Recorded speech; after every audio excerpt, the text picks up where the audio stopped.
Hey everyone, Gill Gross here, and it is time for another mailbag when I take your questions, your comments, your takes, and whatever's on your mind, and I respond to them. So I posted in the YouTube community tab and on Twitter at Gill Gross about 24 hours ago to give you guys plenty of time to get your comments in, and I got less responses than I did 2 weeks ago, but still plenty, which I'm very appreciative of. So what I'm going to do, I'm going to start on YouTube, and then I'm going to go to Twitter, and then back to YouTube again. Sounds good? All right. Hope everyone's safe. Hope everyone is making the best of this. Extra time with family, all that. All right, let's start with this first one. Why do you think match fixing is such an ongoing issue in tennis? What could be the reasons why players do it? And why do you think it's more likely / common that a lower ranked player between 250 and 700 in the rankings would match fix? Please share your thoughts on this topic because I think the issue needs to be addressed in tennis. So there's two reasons why match fixing is an issue in tennis. The first is that too many players are broke. And you mentioned that it's more prevalent between, in lower ranked events. Yeah, for sure. That's because players need the money. And a gambler or a match fixer is very likely to be able to offer these lower ranked players more money than they could possibly win through prize money if they cooperate with a match fixing scheme. A lot of these players might have to quit the tour in a month, right? So they might feel like they have nothing to lose. They might not be making enough money, and they'll have to quit the tour in a month because they can't pay their expenses, and someone approaches them and offers them a bunch of money, which could, maybe keep them afloat for a little while longer. That is the position that these players are in. Not trying to sympathize with them because it's completely sacrilege and obviously compromises the integrity of the sport, but that's the predicament that they're in. It's a tough one. Now, the other part of this is that tennis lends itself to the ability to successfully fix matches. The two sports that I'm familiar with that have issues with fixing is tennis and combat sports. So boxing, MMA, or any other combat sport. There's just less moving pieces. It's easier to fix. Think about how hard it would be to fix a basketball game or a baseball game. Any team sport. There's too many moving pieces. Too many people need to be on board. Too many people need to agree with it. And then too many people need to keep the secret. It really can't be done. But in tennis, only one person needs to be on board. And that's really, really dangerous. Same thing in fighting. It's even harder in fighting. Don't get me wrong. I mean, it's because in fighting, you actually have to be a pretty good actor to intentionally lose a fight and not look really obvious about it. But I would say in tennis, it's a little bit easier to do. So that's why safeguards need to be in place, and tennis needs to monitor the gambling market. And I know the Tennis Integrity Unit, the TIU, they are dedicated to doing so. So I don't know. I don't know if this is a problem that's not being addressed. I see it as a problem that is being addressed and needs to continue to be monitored.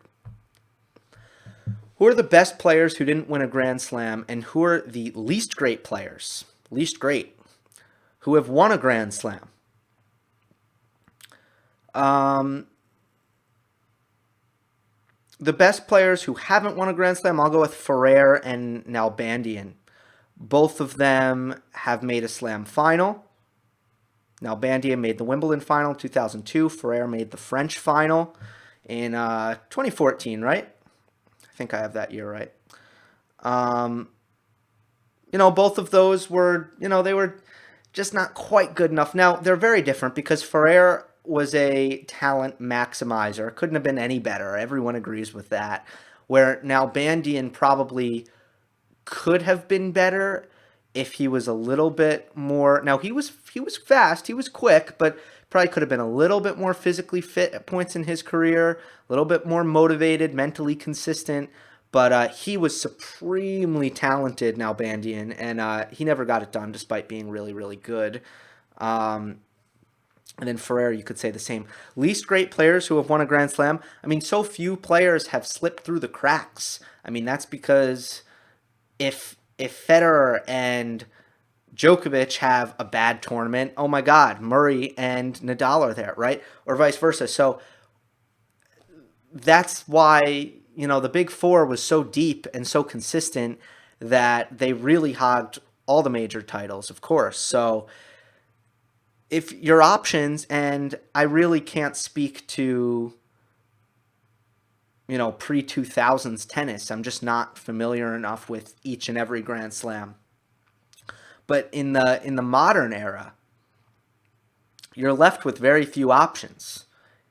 You're left with Andy Roddick, Marat Safin, Juan Martín del Potro, Stan Wawrinka, and I think I'd have to land on Marin Cilic as probably the least great player who has won a Grand Slam in the modern era. With that being said, the way he won it in 2014, he was playing incredible tennis. It's not like he squeaked by. I mean, he beat Federer in straights. He beat Nishikori in the final in straights.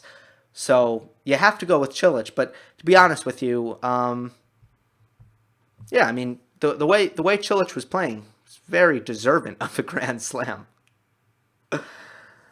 Gil, you said earlier that you had a hard time picking out who's more likely to win a Grand Slam final first between Tsitsipas and Medvedev. Can you please elaborate on that? It's hard for me to elaborate on that further than I think that I'm more confident in those two than I am in the next crop of players. I think they're less all over the place than Zverev. I think they're much further along than Shapovalov. Coric has really fallen off. I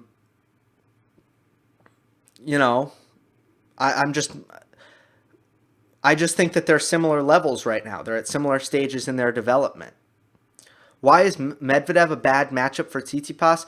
I think that after their squabble at Indian Wells a couple years back, I think Tsitsipas has put way too much pressure on himself to beat Medvedev. And that's why. I don't think Tsitsipas has really brought his best stuff against Daniil. And I think Daniil has relished this rivalry, which I think is fading, by the way. I don't know if their contempt for each other is really still at a very high level. But yeah, I think that Medvedev, we saw during the 2019 U.S. Open how Medvedev can kind of relish that villain's role. I think he probably did that against Tsitsipas versus Stefanos, who often puts way too much pressure on himself as it is. And then I think when these matchups against Medvedev were elevated, and then it started, the head-to-head stuff started getting elevated. Oh, Steph has never beaten Medvedev. I think Tsitsipas was just kind of psyching himself out. All right, what is the one power that you would add to players like Ferrer, Monfils, Raonic, and Nishikori to make them Grand Slam champions? Great question. There's more to this question, but I read it and I don't get the rest of it, so I'm just going to stick with the first part of it. Ferrer, big serve. I'd give him a big serve. That's easy. Monfils, great shot selection. Now he's developing good shot selection, and you see what's happening. You know what? Maybe I should give him great stamina. It's really tough between those two. I could give him great stamina. That way he can still win without his shot selection. Or I could give him great shot selection so he doesn't have to run as much. You see what I'm doing here? You see? Yeah, I might give him great stamina. He'd be way tougher to beat if he had great stamina. I don't know, man. That's so hard. I don't know if I should give him Stamina or shot selection? Do I have to choose? I'll just leave it at that. Raonic, I'd give him a better topspin backhand. That's what I would give Raonic. He volleys pretty well. You know, he's good enough at the net. He's not amazing, but he volleys well enough. His forehand's pretty big. It's pretty good. The serve is the strength. He moves just about as well as you can ask for a big man. But the backhand wing is where, as a baseliner, he really falls off, and that side can really be attacked. So I'd give him a better topspin backhand. I think that could round out his baseline game. When you have one side that's so much weaker, it's hard to have a great deal of success from the baseline. So I'd give Raonic a better topspin backhand. Nishikori, same as Ferrer. Such a good baseliner, I'd just give him a bigger serve. Do you think Federer would have won? Do you think that if Federer won those match points against Djokovic, 2 U.S. Opens and the Wimbledon, that he would have had an edge over Djokovic both mentally and record-wise? You saw how he overcome Nadal mentally by beating him in Australian Open 2017. Not only would he be leading the head-to-head with Novak, but he would have multiple 5-set wins over Novak in the bag, which would give him a lot of heart next time he played Novak. You know, I don't know. I think that I don't really think so, to be honest with you. I think that Djokovic became a better player than Federer in the 2010s. That's consistent with their overall bodies of work. I just don't subscribe to the idea that Federer had some kind of mental block or has some kind of mental block against Djokovic. I just think that Djokovic has stolen a couple matches from Federer, and while I do think that Djokovic's ability to elevate in big moments is uncanny and has helped him against Federer, I think that ability helps him against all players, not just Federer. And if you want to get on Federer for hitting too safe an approach shot at 1540 at Wimbledon, was that approach shot too safe? Was it a little bit nervous? Would he have hit it better in the middle of the first set? Yeah. But is that because he was playing Djokovic, or is that because it was championship point in the Wimbledon final? I don't think you can say it's because he was playing Djokovic. And then if you want to say that the 2010 U.S. Open match point psyched him out, here's where that argument falls apart.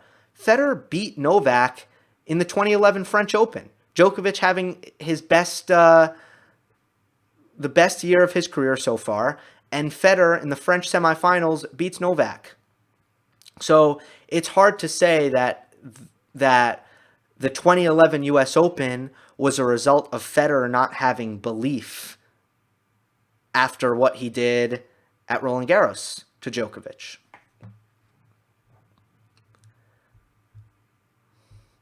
How involved do you think the big three will be in tennis after their retirement?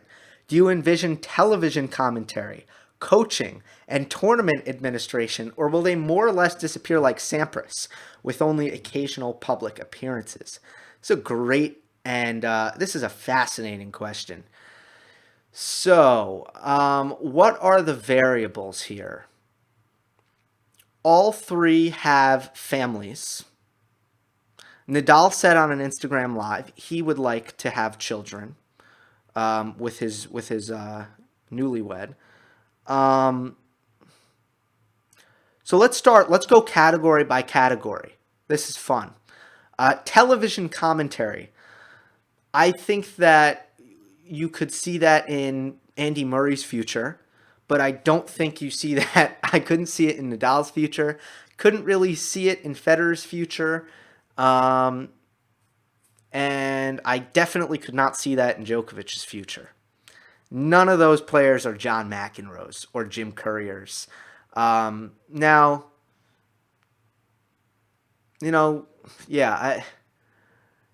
it's funny. I might have a bit of an American bias, so now I'm thinking of Boris Becker, and I'm thinking of Tim Henman. I'm trying to think of non-Americans who have gone into this, and what are the common threads with those guys. But I just don't see it. I don't see any of them getting into commentary. Coaching. I think Nadal would probably love to coach. I could really see Nadal in coaching. I think that he is fairly obsessive and fairly in love with the idea of training. And I think that he comes from a family of coaches with his uncle, and he also comes from a family of athletes. So I think that Nadal is going to want to be in sports. I don't think he's going to want to. I think he's going to want to be around the game, but more from a player's side. Um, Federer. For Federer, it would have to be for all these guys. Their children have to grow up. I could see Federer getting into coaching, perhaps. No, I couldn't. I changed my mind. Can't see Federer getting into coaching, but I could see. I could maybe see Djokovic getting into coaching. Tournament administration. That's Federer's calling. Federer's calling. Federer's calling is, to me, it's at the business side of things. He's done great stuff with his foundation. Now, the other two players have also done great things with their foundations. But Laver Cup, we've already seen it. I think Federer wants to run the show. Federer wants to take charge, I think. And I could see him in leadership positions. That's where I could see Federer. Nadal and Djokovic, I could see them coaching.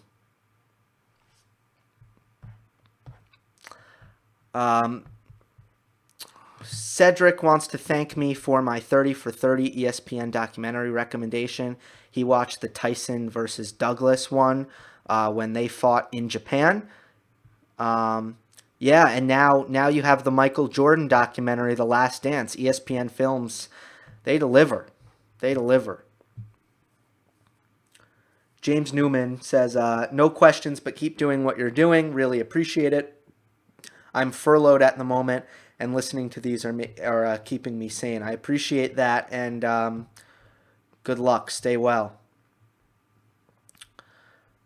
Hi, Gil. Hope you are doing well. I want to ask you about what changes you think are going to happen to the ATP Tour after this lockdown. I mean, in the stadiums, are there going to be rules for sitting next to each other or wearing masks? And which players are going to adapt first and start to win more matches? I'm not really sure. Not a doctor. It's hard for me to hold any authority with that. But it will be interesting to see if there's a period of time where there are social distancing measures in the stadium. So, I don't know. What if you sold... Like, it would be interesting to me if they would maybe sell every, fourth seat. That way you actually have distancing. It's even that is such a dystopian image for me. To me, going to a tennis match is all about talking to the person next to you. Or not all about, but that's a big part of it. So it's all dystopian to even think about. All right, I'm going to go to Twitter now. This person has asked me like a million questions, so I'll just get to some of the ones that I think are best. Who's the most promising American player? Who will have the best career? Fritz, Tiafoe, Opelka. Fritz is the furthest along out of those three, but I would say Opelka has the best career when it's all said and done, because he shows the same kind of serving promise that John Isner showed, but he's a better mover, covers the court well, better footwork, so I think he can be a better baseliner. Let's see, what else do we have? After going 18-0, did you feel like Djokovic was going to have another 2015-like dominant season? Yeah, probably. The competition is probably, believe it or not, stiffer in 2019 than it was in 2015. I think in 2015, Federer and Nadal were down, and I think, I think the lost gen were bigger players than than anyone else. So I do think the competition is better right now. So I don't think Djokovic could have been as dominant as 2015 or 2016 given his competition. But I will say that I think the fact that this was an Olympic year had Djokovic at the peak of his focus, at the peak of his conditioning and his motivation. And I think it was very telling, Djokovic on an Instagram live. I forget if he was talking with Murray or Wawrinka, but he said his two most crushing defeats in his career, the defeats that made him the most upset, were the 2008 loss at the Beijing Olympics and the 2012 loss to Murray at the London Summer Olympics. It's pretty telling that Djokovic's most stinging defeats were both Olympics. He really wants that gold medal. And I think that went into why he was so focused and he looked so good at the start of 2020 rather. I kept saying 2019 through that entire answer like a idiot. All right.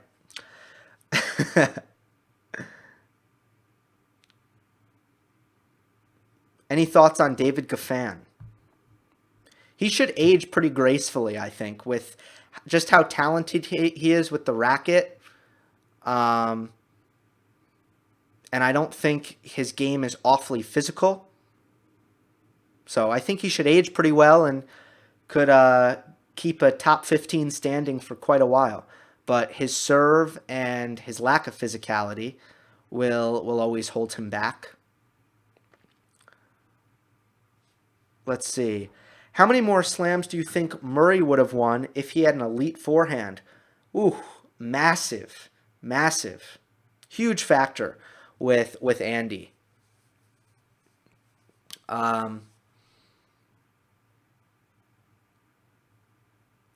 Yeah, I mean, it was really hard for Murray to generate offense. He had to get really creative. He had to use a lot of drop shots. He had to use a lot of angles, the geometry of the court, having to change direction. It was never really straightforward.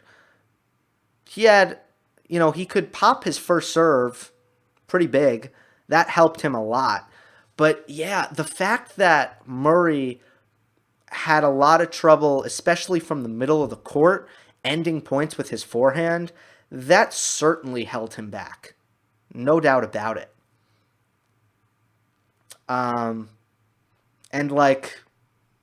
Give me joke. There's a fair bit of distance between Nadal, Djokovic, Federer, all three of their forehands, and Murray. So that's one area where you can pretty much pinpoint and say that those three are superior to Andy. So I think it's a huge factor. He could have had more slams with the better forehand, absolutely. Who are some players you feel are poised to have good results immediately once tennis starts up again? And who do you think might have a drop-off in results? It depends how quickly tennis restarts. Like, if it's going to restart really quickly and players go from isolation and quarantine and then suddenly they're playing matches, you're probably going to see a fair bit of, a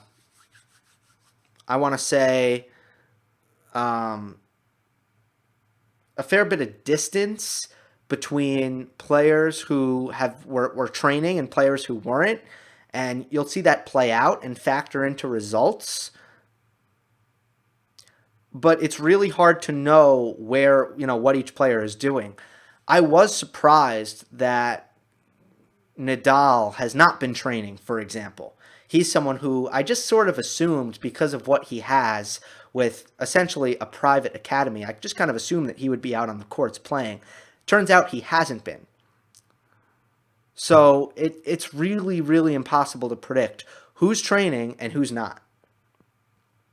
I know Zverev's been training. I saw that recently. How/why did Nadal get better on grass before he did on hard court? Yeah, it's interesting. The ball sits up for him a little bit longer on grass sometimes. The bounce is a little bit... I mean, in his book, he always said he preferred Wimbledon to like the U.S. Open. The U.S. Open was faster when Nadal wrote his book. But yeah, that is interesting. I do think that the ball has a tendency to sometimes bounce a little higher on modern grass, honestly.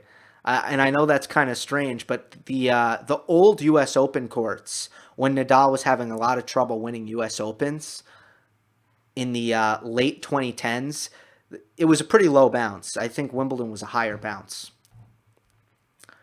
Deep cut here. How would each careers how would have wait how would have each player's careers been different if Tsonga beat Djokovic in the 2008 final? I would say the biggest difference would be just the perception we have of Jo-Wilfried Tsonga, because players who win majors are just perceived to be better. Like it's a pretty exclusive club, and the difference between being in that club and not being in that club is pretty substantial. But other than that, I think, wouldn't have been very different. It's just one tournament. That kind of goes back to the question about like the Federer Djokovic US Opens in 2010 and 2011. I don't think that one match often like changes the entire course of players' careers. I don't. Like, it's fun to think about, but I don't think it is a reality. All right, I'm back to the YouTube comments. Those are all the Twitter comments. Thoughts on the Sampras versus Agassi rivalry? Certainly on my list is covering that further. I want to do the 2001 U.S. Open quarterfinal between Sampras and Agassi. I want to do that match. One area Medvedev, Tsitsipas, Thiem, and Zverev should work on in the extended time away from court to get to the next level, to win a slam. Medvedev, he needs to do some weapon building on his forehand so that he can generate more offense off of his forehand wing. Basically exactly what I just talked about with the question regarding Andy Murray. Medvedev needs to build up his forehand more. Tsitsipas, I'd say backhand return. Dominic Thiem. He's done, man, I mean, he's taken leaps and bounds. I don't know what the next step is for Thiem. I would say he needs to continue also to work on taking his return early. That'll improve his results on faster courts. I'm telling you, the next step for Thiem has to do a lot with match toughness. And I really don't think I think he's doing all the right things on the practice courts, developing his skills. He just needs to put it together, and when a guy like Nadal drags him into the trenches, Thiem needs to win one of these dogfights. And that's going to take, learning how to suffer on the court, learning how to stick with the game plan, not get impatient, not overhit when you're tired. I think a lot of Thiem's pitfalls are no longer about his ability to be consistent or his shot selection or his ability to defend his backhand or absorb pace or improve his backhand slice. I think all these things he's getting so much better at. He's developing the technical aspect of his game at such a high rate. Now it's going to be about playing an elite player and actually crossing the finish line in a competitive match setting. He just needs to grow up in match play. Like, I really don't think there's much he can do on the practice court here, besides continuing to develop the skills that he's already working on developing. Zverev. His kick serve. His second serve. Zverev has employed recently, and at the Australian Open he did this, a really great strategy of just serving really high percentage first serve by just aiming for the middle of the box, and serving mid 130s, but going for the middle of the box and just relying on his power to make up for his lack of spot serving. Good strategy, but it would be better if he could just develop his second serve. Zverev's another guy. He needs match play. So he's got mental improvements to make, and that's not going to come on the practice court. It's just not. What specific adjustments did Federer make to stop Nadal from overpowering his backhand, and what adjustments should Nadal make to stop Novak from bullying his forehand, and is he capable of doing it? The big adjustment that Federer made was court position on his backhand. If you watch earlier matches between Federer and Nadal, Federer is hovering just behind the baseline, and the ball is kicking up high over Federer's shoulder when he's having to hit high backhands. What Federer did at the 2017 Australian Open is he stepped inside the baseline and took Nadal's cross-court forehand on the rise before it could kick up above his shoulders. I think there's a technical side of that where, he increased his racket head size, which made it a little bit easier for him to take that backhand early on the rise, because it's really hard to square that kind of shot up, and a bigger sweet spot helps. So I think that helped. Also, I think mechanically, when you're taking the ball on the rise, it's important that you're flattening the ball out a little bit. It's pretty hard to hit topspin on the rise. So I think he did flatten that backhand out a little bit. So the technical side of that got a little bit easier. But yeah, if you look at what Federer did 2017, I think Sabre, sneak attack by Roger, where he charged in before the serve, that was a symbolic representation of the adjustment Federer really made, where, he was always a player who could take the ball early, but he just took it to the next level. He took it to a place where no one's really seen that. John McEnroe standing in no man's land doesn't count. That doesn't count. It was totally a different thing. Federer doing it in the modern game with modern string and racket technology and playing a baseline game from inside the baseline, is something that we really haven't seen. But it was all about controlling height through his court position. He was able to control his contact point by controlling his own court position.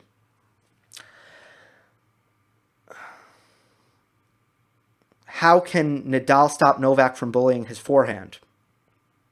Here's what Nadal needs to do. He needs to do exactly what he did in the 2018 Wimbledon semifinal. He did everything right in that match, but his serve was really weak, so he didn't win the match.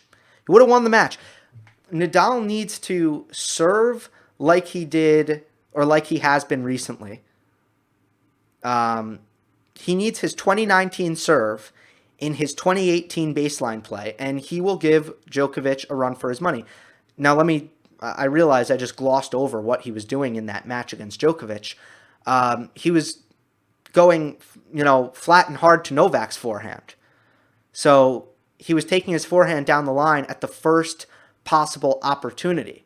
Where Nadal is going to get in trouble is when he's looping forehands cross court to Djokovic's backhand. And again, what is Djokovic doing? He's taking the ball early, stepping inside the baseline, taking that ball on the rise. Exactly what Federer figured out how to do.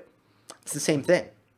But Nadal can take Djokovic out of that position by going hard and flat down the line, or hard and flat to Djokovic's forehand side.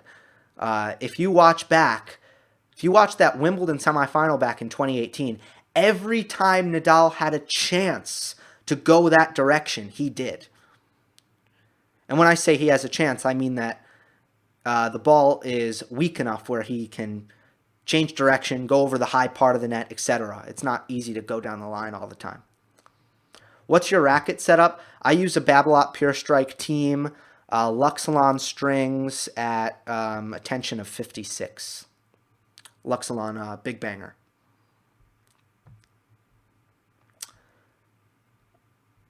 How many more Grand Slams do you think Federer is going to win? One more.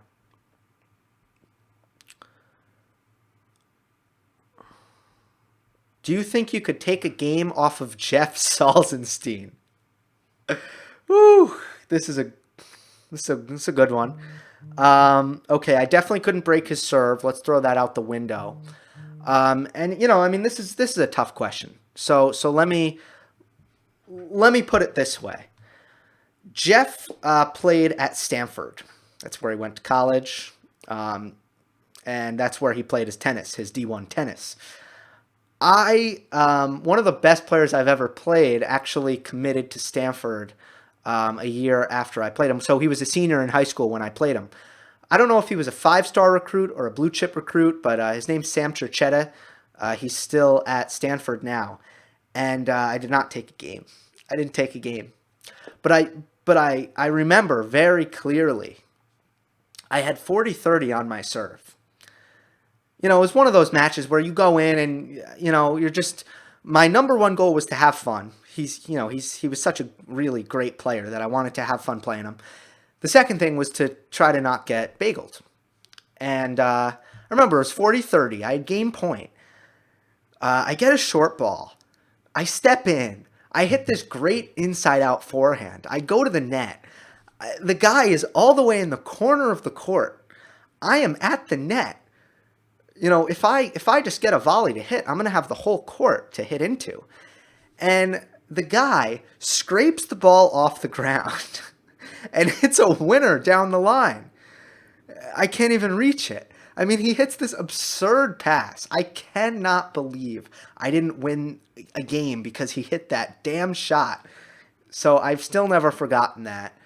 The answer to this question is honestly like maybe, maybe not. But I also haven't actually seen Jeff play. But I definitely couldn't break his serve. I've seen him hit serves like in his drills videos, and I think I'd have tons of trouble. But I think maybe I could, but maybe I wouldn't. We'll see. I don't know. This person is saying, I don't believe Djokovic was a late bloomer. He won 5 Masters, a Grand Slam, year-end championship. Yeah, I mean, he's only a late bloomer if you compare him to, like, Nadal. But I'm certainly guilty. Like, I forget that Nadal and Djokovic are only 1 year apart because Djokovic was a late bloomer compared to Nadal. Let's go with one more. Let's go with this one. Random, non-tennis related one. Are you single? What other things do you do for a living? I'm not single. My girlfriend and I have been together for about a year and a half. You can check out our the French Open vlog. If you search that, you'll see her. What other things do you do for a living? I cover Syracuse athletics, so Syracuse football, Syracuse basketball on the radio. So I call their games. I do some TV stuff too, but yeah, I'm up in Syracuse covering SU athletics. That's what I do. All right, this has been fun. We will do it again sometime. I'm really excited about the guest I'm bringing in on Monday. I can't wait. He is I'm going to keep it a surprise. He's a very, very well-known, very talented, very funny American sports broadcaster who tennis fans will know for his work for Tennis Channel, doing the French Open every year, but also used to work for CBS, and if I'm not mistaken, I'm pretty sure used to do U.S. Opens for when CBS had it and all that. So I'm super excited for Monday. If you want to go back, recent Monday Match Analysis Classics, I brought on Ben Rothenberg on the last one to talk about Federer Raonic in 2009, the Wimbledon final. I talked with Alex Gruskin to talk about the 2009 U.S. Open final, Federer Del Potro, and Amy Lundy. We went over Serena Williams versus Kim Clijsters in the 2009 U.S. Open semifinal. And as I said at the start of the video with Ben Rothenberg, I'm going to effort to get some more diversity here. I let the guests choose, and it just so happens we've had too much 2009 and too much Roger Federer. So I'm going to get some Nadal in, some Djokovic in, don't worry. And I'm also going to get some non-2009 in. Anyway, I hope you enjoyed. Don't forget to subscribe. I'll see you next time.